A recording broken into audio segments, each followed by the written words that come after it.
Let's assume for one beautiful minute that I actually have a working video generator that provides bitmap displays from shared mapped memory. This is the realm of 80s home computer video and PCs, progressive scans of memory that map directly to a progressive video frame, a number of bits equaling a pixel on screen. I do have a video generator and it mostly works, but I'm putting that to one side just for a bit while I have other things going on that are keeping me distracted from the actual hardware.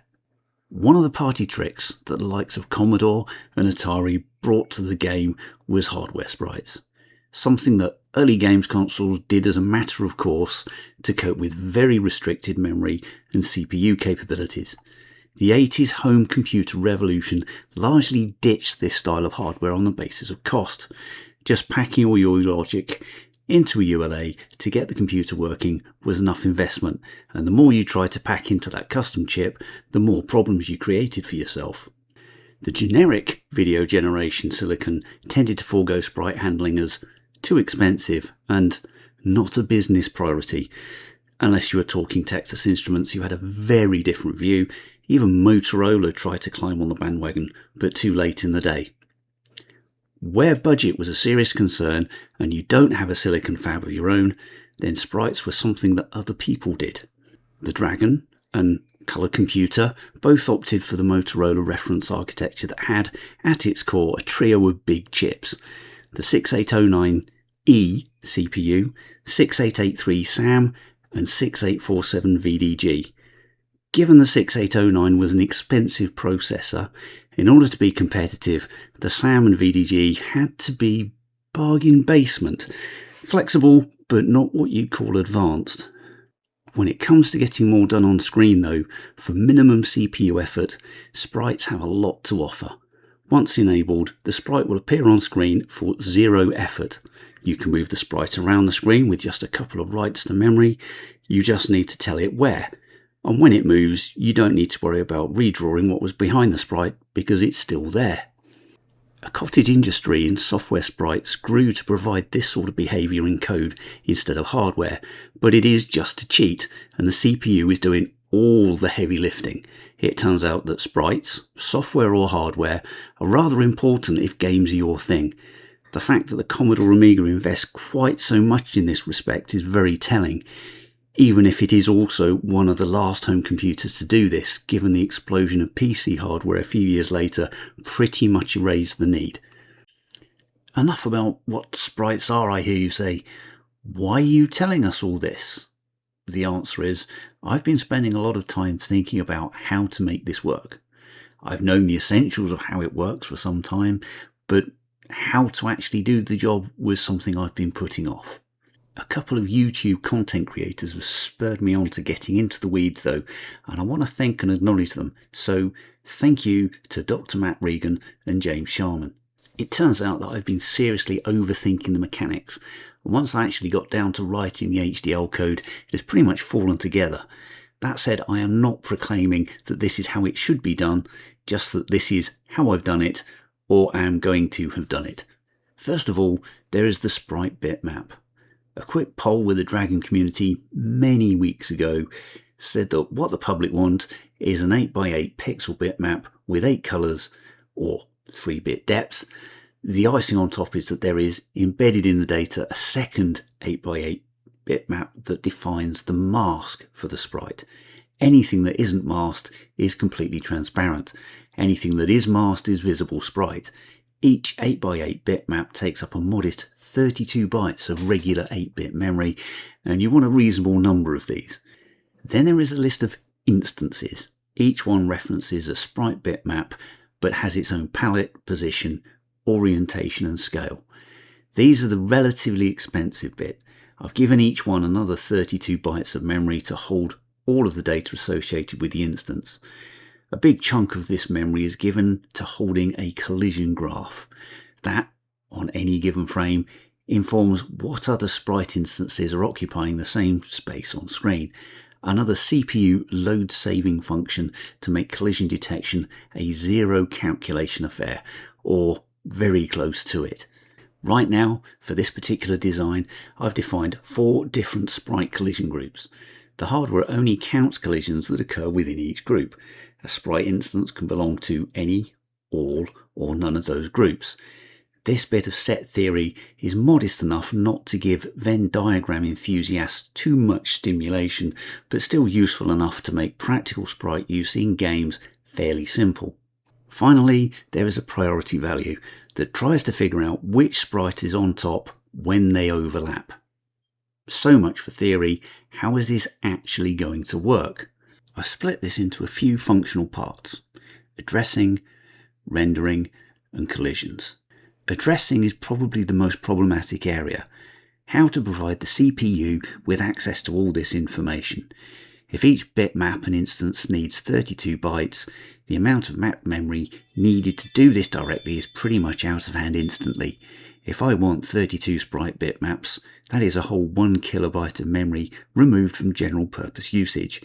Add in the sprite instances and it just gets worse. I can tackle the address proliferation by using an indirect approach.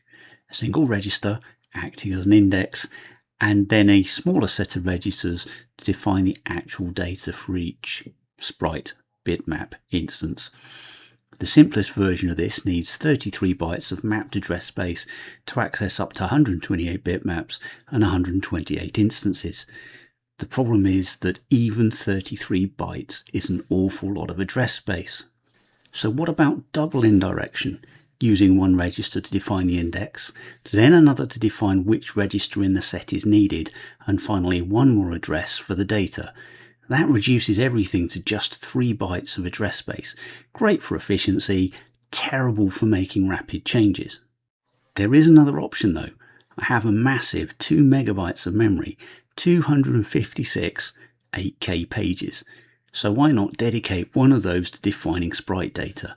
This approach means I can set a standard for how the task is performed while limiting how much of it is used for the modest hardware version I am starting with, and making sure I can still go to town once I have the big kahuna hardware to play with. The actual memory available within my CPLD is very limited, so in practical terms I can probably only afford to have 64 bitmaps and 8 instances. The FPGA version has much more memory and can use the whole 8 kilobyte space for mapped addressing without causing serious compromises. Once again, putting this to the public vote quickly came back with just one clear choice: the 8 kilobyte page, although notably the simplest version of indirection got a share of the vote too. The important bit is that this isn't actually using RAM.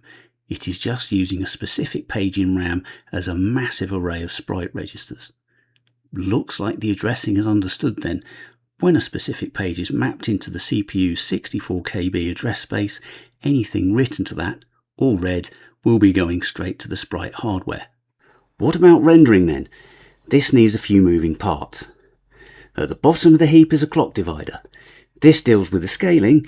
Each tick, vertical or horizontal, is divided down or taken as is. This makes scaling 1 times, 2 times, 4 times, or 8 times. The actual conversion of bitmap to pixels is just a matter of counting through the grid of the bitmap using the divided clock. The counting needs to take into account rotation in 90-degree steps and mirroring. This is probably the ugliest bit of the logic, but it works. The resulting output is a mask bit and a 3-bit palette index, which translate through the sprite instance palette table into 12-bit RGB. Sitting over this is a block of logic defining where on the screen the sprite is rendered. It provides the trigger to start counting through the sprite's bits, accommodating the scaling to generate an additional enable bit. The enable bit is ANDed with the mask bit to ensure there is no accidental pixel spillage. The remaining step is to decide which sprite gets to shine on each pixel. The priority value is used first to identify which instances go to the back of the queue, and where 2 sprites have the same priority, the one with the lowest index wins. There may be better ways to do this, but I'm trying not to get too clever before I have all of the rendering on a real screen. The masked 12-bit RGB value is then fed to the RGB output in place of whatever was in the regular bitmap output, unless the sprite position is hidden in the border area of the screen, in which case the border wins. I could let sprites show over the border, which could lead to some interesting videos, but I need to draw the line somewhere. The final part then is the collision handling. In some ways, this is perhaps the simplest bit, despite being one of the most complex in software. First of all, on each vertical refresh, the collision graph for all sprites is wiped clean. As the display is generated, the mask bit for each sprite channel is compared. If 2 or more mask bits appear on the same pixel, the hardware performs a check. For each sprite that is active, the collision groups are compared, a simple AND operation. If the result is 0, the collision is ignored. If not, a bit in the collision graph for each conflicting sprite is set. This is reflexive too. If sprite A hits sprite B, then the reverse must also be true, which conveniently halves the logic. The position of the bit set in the graph indicates which sprite the collision was with. The trick here is that the collision calculation is per pixel, and as a result of the rendering operation. Multiplexing sprites so they appear on multiple rows would result in multiple collision checks whenever the sprite is displayed. I need to figure out how to communicate the collisions to the CPU. With the graph being wiped on vertical refresh, I would need to take a snapshot copy before wiping it. The vertical refresh interrupt can then be used as a trigger to test the graph. The issue with this is the graph is expensive in terms of memory cost. Each additional sprite adds an extra bit to each instance, or actually 2 if there is a snapshot. If I had 32 sprite instances, I would need 64 bits per instance for the graph. This would be 1 kilobyte, bytes, not bits, of graph. 32 sprite instances is a lot though.